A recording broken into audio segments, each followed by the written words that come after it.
Just because his childhood friend claimed he wouldn't live past a month, my girlfriend Serafina unilaterally canceled the wedding I had been anticipating for 6 years. She even packed up all my belongings from her villa and tossed them out, just to make room for him.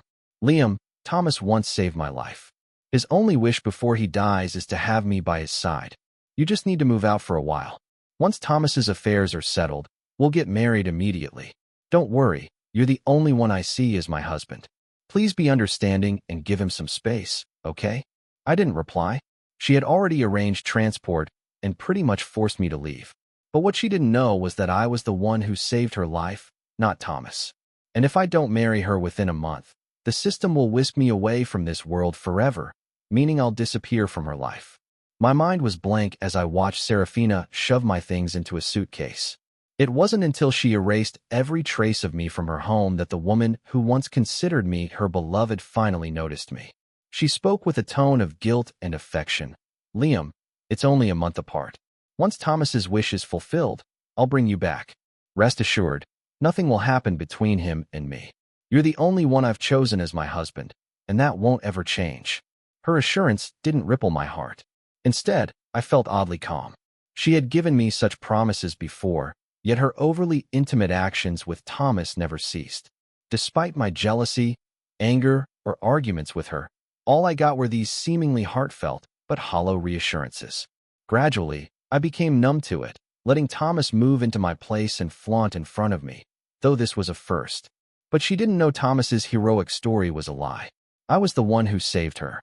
Back then, the system's rules kept me from explaining, but had Serafina just asked a bit more, she would have learned the truth. Yet she chose to believe Thomas. That was when I understood the truth. It didn't matter. The real answer was her lack of love. Liam, I've arranged your new place to your liking. The car to take you there is already waiting downstairs. Let's head down together, okay? Serafina looked at me gently, but there was urgency and impatience in her eyes. Okay, I replied, picking up the suitcase she packed for me. The suitcase was heavy. Serafina made sure nothing of mine was left behind, from the mattress I slept on to my contact lens case. She packed it all away, so Thomas wouldn't feel upset seeing them. Realizing this, I felt no attachment and just turned to leave. Serafina hesitated with a complicated expression, then quickly followed. Let me handle your suitcase. Without asking, she took it from me, her eyes seeking out my reaction. I didn't resist, just replied politely, thanks. Serafina's expression grew even more remorseful. Throughout the drive, she seemed like she wanted to talk several times, but never did. Her expression was complicated. Once we got downstairs, she reminded me, if you need anything from there, just text me and I'll send it over. You can also call me if you miss me. I calmly cut her off. Got it. I won't disturb you too. Serafina paused, hurriedly explaining. No, that's not what I meant. I gave a faint smile, finishing her excuse. I know you're just concerned about me. Hearing this, guilt deepened in Serafina's eyes. She softly said, Liam, I love you. You know that, right? I softly interrupted, right. I have to go now. Goodbye. As I gestured for her to put the suitcase in the trunk, the sound of dress shoes clacking on cobblestones rose behind me, laden with an overwhelming scent of cologne. Thomas approached, looking sharp in a designer suit, a cheerful smile on his face, as he casually linked his arm with Serafina's. Serafina, I'm here. As he approached, he pretended to see me for the first time. He looked surprised and exclaimed, Liam, you're still here. Guess I came too early. Perfect timing. I wanted to thank you for allowing Serafina to spend my last month with me. Don't be deceived by my healthy appearance. The doctor says I'm injured internally. Liam, don't be upset. Serafina told me you're the love of her life, and she just needs you to relocate for a short month. His words of thanks carried a smug undertone. Serafina didn't look happy. She frowned and interrupted. All right, Thomas, go inside first. I need a word with Liam. She casually wrapped an arm around my shoulders, unambiguously asserting her territory. Thomas, however, cast a disdainful glance at me and sighed with faux regret. All right then, I'll leave you two to talk. I won't intrude. But as he started to step away, he suddenly turned back with a smirk. Oh, and Liam, while I'm here, is it all right if I stay in your room? I hadn't answered before Serafina frowned at Thomas. We have plenty of guest rooms. Is there nowhere else for you? Don't mess around. Liam's room is off limits. Thomas's face fell. Looking crestfallen, he pitifully replied, "All right, Serafina. I guess someone about to die doesn't deserve such a nice, big room like Liam's. I'd settle for the basement, as long as you're there with me." Those words triggered Serafina's sympathy again. Her tone softened involuntarily. "Thomas, that's not what." She stopped as she noticed me and quietly said, "Let's talk about this later. Just head inside for now." Thomas finally left without further comment, shooting me a challenging and triumphal look as he went. Both he and I understood. Serafina's non-committal answer was basically a yes. Once he was out of sight, Serafina turned to me with deep emotion. "I'm so sorry, Liam. Today I didn't manage my timing well. I know how you feel about seeing Thomas, but don't worry, a month will pass quickly, and you can forget all about this, okay?" "Okay," I replied with only a slight nod, preparing to get into the car. As I turned away, Serafina's eyes suddenly reddened as she grabbed my hand. "Liam, I'm sorry you have to go through this." I simply responded, "It's fine." Serafina stared intently into my eyes. It felt like the calmer I acted, the more torn up I was inside. After a few seconds, she seemed to make a decision. In a gentle voice, she said, "Liam, I'll take you there. Spend a bit more time with you." I shook my head. "No need. Thomas might look for you later." Serafina looked even guiltier. She softly, "It's okay. I can be with him a bit later." But the next second her phone rang. Even though she didn't put it on speaker, I could clearly hear Thomas. "Serafina, I'm feeling a bit dizzy. Can you come up and be with me?" As expected, Serafina looked hesitant. She furrowed her brows, glancing at me with a troubled look. Before she could say anything, I spoke for her. "You should stay and take care of Thomas." "I'll be fine with that." I got straight into the car. As the car started, a familiar system voice rang in my head. "Host, you are now separated from Serafina. If you can't complete the wedding with Serafina within a month, you will be forcibly removed from this world." I'm a strategist. 6 years ago, I came here with the task of maxing out Serafina's affection and marrying her. Luckily, Serafina and I clicked instantly and were quickly together. We planned to marry at the end of the month, but things took a turn. If I insisted on Serafina staying to complete the wedding, it wasn't impossible, but it felt pointless. When I arrived at the villa Serafina had arranged for me, there were already 2 maids waiting. The place was tidy, adorned with my favorite gladioli, and the bedroom had freshly bought and dried linens. This indicated Serafina had long planned for me to move out, but today was the day she finally mentioned it. After washing up, I was ready to rest, but a message from Thomas popped up. A close-up selfie, which he deleted almost instantly. Even so, I could tell the photo's background was clearly my bedroom. The wall originally had a photo of Serafina and me together, but it had been intentionally replaced with a portrait of Thomas. I couldn't help but recall when Serafina begged me to move in with her. She claimed that as long as she was around, there'd be a room for me in her place. Back then, she loved me fiercely. Whether it was house renovations or daily decor, she always catered to my tastes. Whenever I asked for her opinion, she'd sweetly say, "Liam is the man of the house. I should listen to the man of the house." But all good things eventually change. The next morning, a call from the photo studio woke me up. They wanted me to pick up a couple photos we took last week. They had called Serafina, but she didn't answer. I figured Serafina and Thomas were in their rare moments of alone time. Having her fetch our photos seemed inappropriate, so I decided to pick them up myself. Yet stepping into the studio, I saw Serafina in a bridal gown emerging from the fitting room. Thomas was in a matching suit, looking every bit like a charming prince.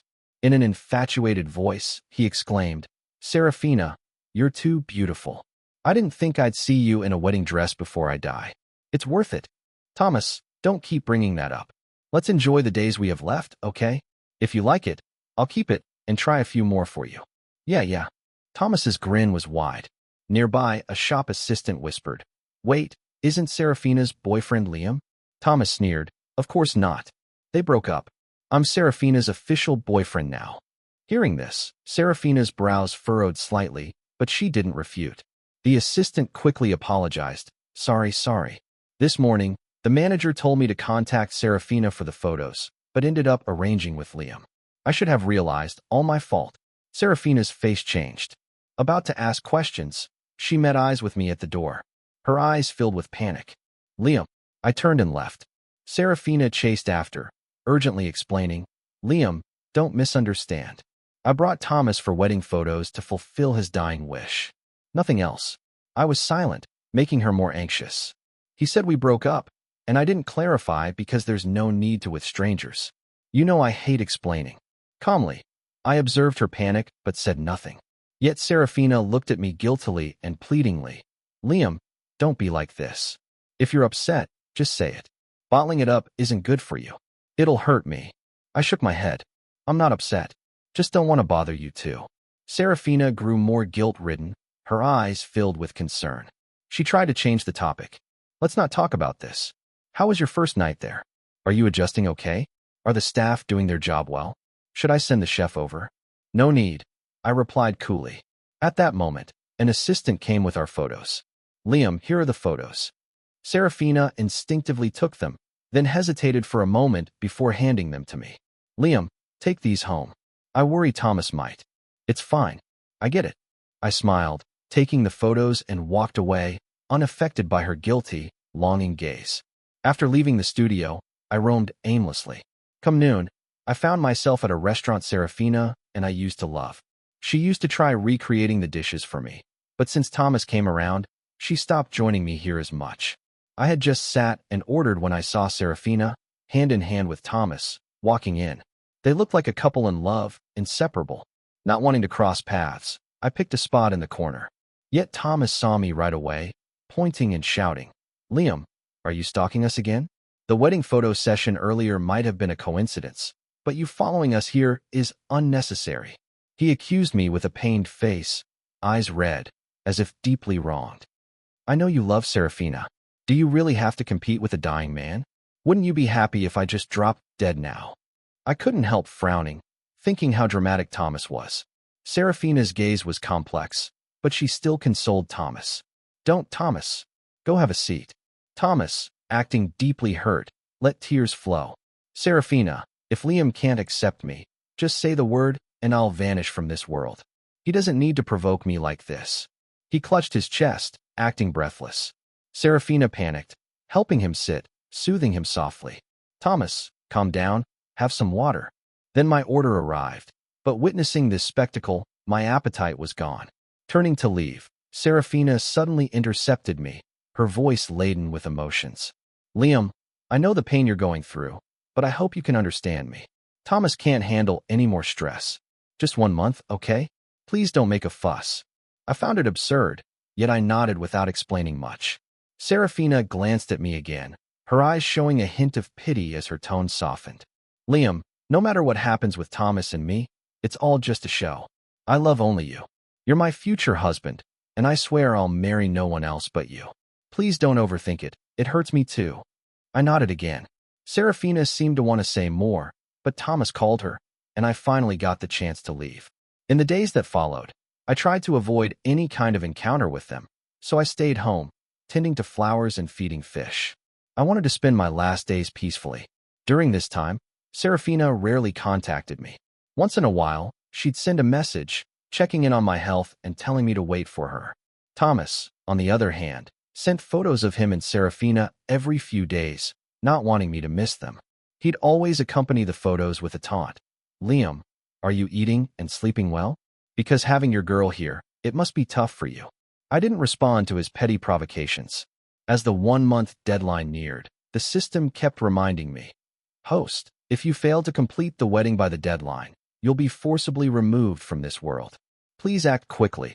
I ignored it multiple times, and the system fell silent. Soon, the last evening arrived, and I unexpectedly got a call from Serafina. She sounded excited and urgent. Liam, great news. Thomas's illness was a misdiagnosis. He's not going to die. I'll come to get you now. Let's go home. I'm sorry for this month. Let me make it up to you. I'll see you in half an hour at most. After hanging up, I went to the third-floor window, calmly gazing at the night sky. I thought I'd leave quietly this time, but unexpectedly I would see Serafina one last time. It's a fitting end. Yet as time ticked away, Serafina never returned. Midnight came, and festivities erupted outside. From the window, I saw fireworks spell out the words, Thomas, I love you. I vaguely heard the whole city filled with the sound of fireworks. Then a loud alarm rang in my head. Host, end your current body's life quickly. You're about to leave this world. When the next firework burst, I stepped forward and jumped from the window without hesitation.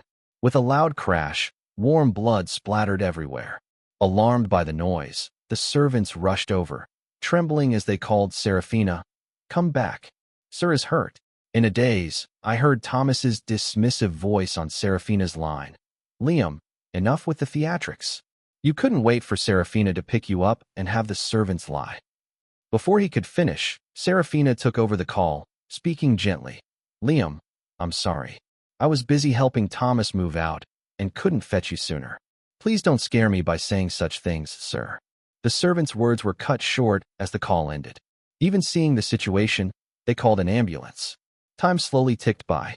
I lay motionless on the ground, almost hearing the sound of blood draining from my body, death creeping up on me. I wasn't afraid. My mind uncontrollably drifted to memories of happy times with Serafina. We first met at a concert hall, performed a duet that left everyone in awe. We talked about life, philosophy, and found a deep connection. Our love was so deep, yet the scene faded quickly, leaving me standing alone. I thought I made a choice on my own, thinking I wouldn't cling to anything.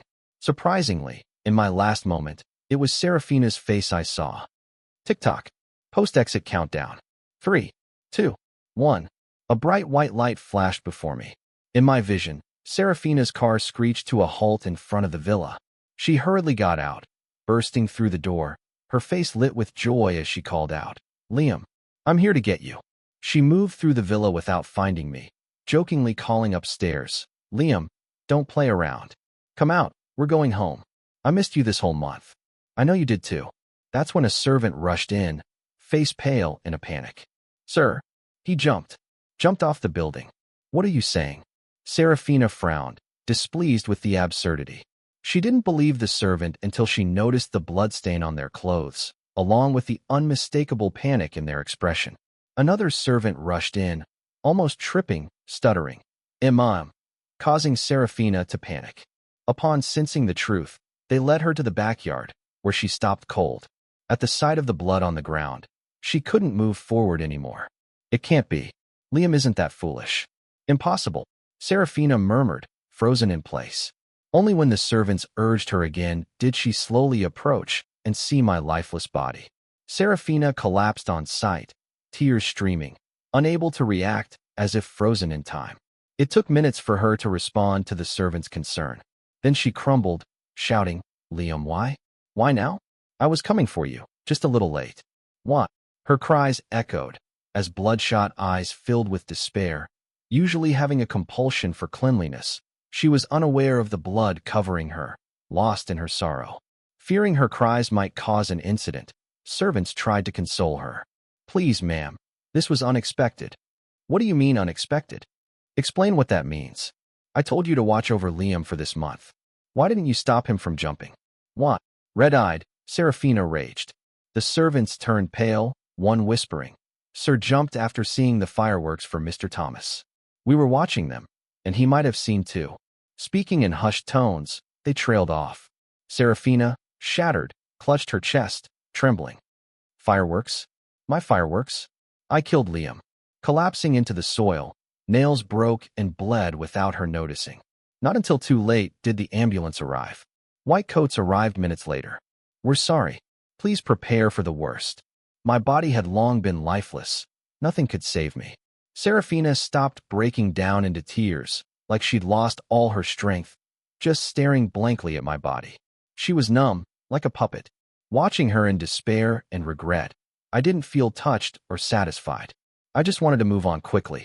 That's when the system, which had been offline for a while, finally came back online. Host, we're very sorry, but the system has not matched you to a new game world yet. You'll have to stay for a day. Fine, I'll stay another day then. I didn't really feel strongly opposed to it, nor was I really looking forward to it. I was just curious how she, the woman I once truly loved, would handle my aftermath. That's when Thomas pulled up. He waved at Serafina with a big, confident grin. Serafina, what are you doing here? I bet Liam was just trying to scare you. His little tricks wouldn't fool anyone else, but someone as straightforward as you are. You two fighting? Maybe you should leave him there to think about it for a month.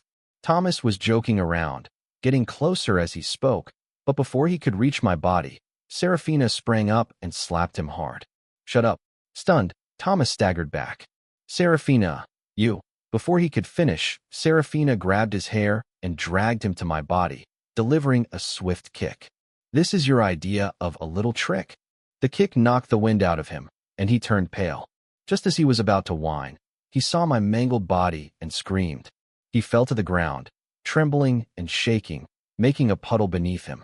Dead? How did he die? Liam's death. It's got nothing to do with me, Serafina. Serafina glared at him, hissing through gritted teeth. Thomas, I told you to cancel those fireworks. Why didn't you do it? Shaking, Thomas replied. The guys already set everything up.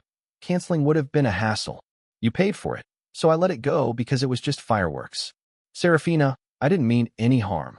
Liam wouldn't kill himself over fireworks. It doesn't make sense for anyone. Serafina's face was ashen, her emotions in turmoil. After a long pause, she said, Thomas, if it weren't for the help you've given me, I'd rip your tongue out just for what you said. Get lost.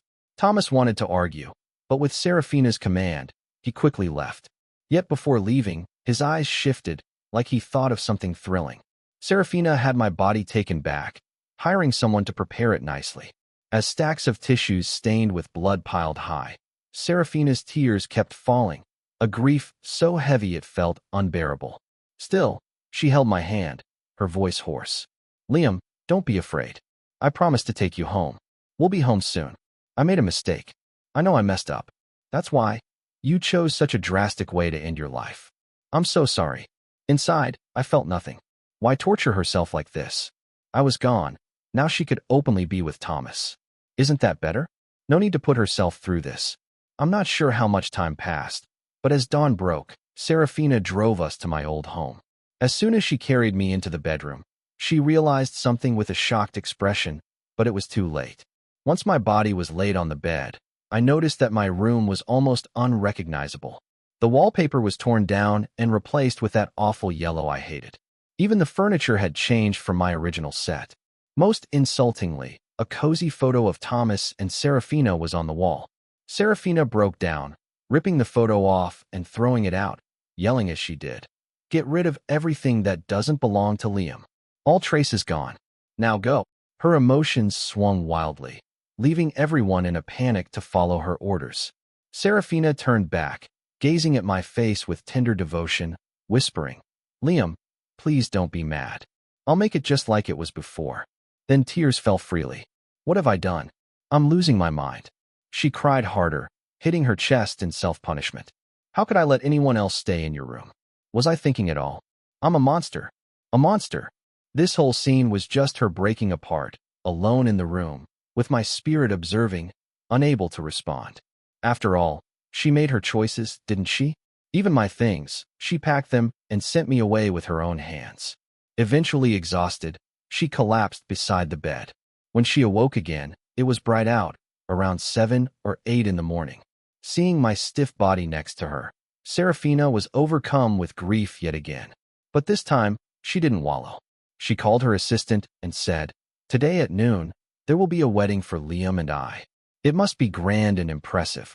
With everything arranged, she had me dressed in a groom's suit, paid a hefty sum, and the makeup staff, frightened, began their work with tense silence.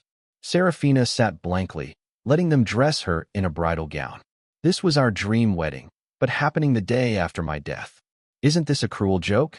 Once we were the love of each other's lives. Thomas abruptly barged in, worried at seeing Serafina in her bridal dress. Speaking quietly, he pleaded, Serafina, I know this is hard, but marrying a dead man won't do you any good. What will people think? This wedding, I think you should reconsider. Before he could continue, Serafina cut him off sharply. Since when do you get to have a say in mine and Liam's wedding? Thomas, you're getting way out of line. Get out. Serafina gave the order and Thomas didn't dare say more, quickly leaving. Soon, they were at the wedding site. Some guests knew the truth, some didn't, but after a few drinks, everyone was clued in. Some said Serafina was acting crazy. Others thought she was just too deeply in love, unable to let go. Some said Serafina was obsessed with love, willing to risk everything for a man, no matter how hopeless. The ceremony continued as usual. Serafina held a microphone, looking at the coffin with me inside, and said tenderly, "Liam, I promised I'd marry you, that we'd have an unforgettable wedding. I've done it, but it's too late. It's okay though, you'll always be my husband, my love. From today on, I'm your wife, Serafina." She spoke with deep emotion, her eyes full of tears, placing the wedding ring on her finger and pressing it to her chest. The atmosphere was strange. It wasn't really lively, nor was it solemn. No one knew what to say. Serafina didn't care. She'd completed her solo performance. After the ceremony, a guy named Grant couldn't help but step up to comfort her. "Serafina, you know you can't bring people back from the dead. I'm sure Liam, wherever he is, wouldn't want you to suffer for him. After all, when he saved you, he wasn't even afraid to die. Those 3 days and nights when he almost bled out, it was only because he was young that he survived." But alas, as Grant talked, Serafina suddenly asked, puzzled, "Grant, what are you saying? Liam saved me? The blood transfusion?" Grant frowned, glancing at Serafina disdainfully. "Serafina, when you got injured on that project site and were rushed to the hospital, you had severe blood loss. Since you have that rare O-negative blood type, Liam was the only match. How could you forget something like that?" Hearing this, it felt like Serafina's world shattered. Her body shook fiercely, her face turned grim, asking repeatedly, "Wasn't it Thomas who saved me? Thomas? You mean that guy who rushed over to get close after you woke up? He didn't even have the same blood type. How could he save you?" "Not the same blood type." Serafina's voice trembled, her whole body shivering uncontrollably. Her voice was filled with desperation and sadness. "So my savior was Liam? It was Liam, right? Why didn't you tell me sooner? Do you know what I've already?" Serafina couldn't finish, breaking down into tears. Grant frowned even more, confused. "Serafina, this is a big deal. You didn't think to ask someone about it? Did Thomas just say he saved you and you believed him?" He looked at Serafina puzzled. Serafina, however, was pale, frozen in place, not moving for a long moment. After the wedding, Serafina numbly took my body back home. At this point, a timid servant approached with a stack of photos. "Miss Serafina, we found these in Liam's room. You might want to take a look." Taking the photos, Serafina's face turned dark as she flipped through them. They were all pictures Thomas had sent to me, showing him and Serafina together. Serafina feeding him grapes by hand, adjusting his collar, the two of them playing chess, drinking tea. Each photo was taken at a very calculated angle, showing strange affection and atmosphere between them. A few seconds later, Serafina ripped all the photos into pieces, screaming, "Thomas, you bastard. I won't let you get away with this." Then Thomas was invited to Serafina's place. The house had been decorated like a bridal chamber, colorful and festive. He showed up in a little suit, looking all pleased. "Serafina, you finally came around. Liam's gone. We need to move on, and I'll take good care of you." Serafina watched him quietly, her face calm.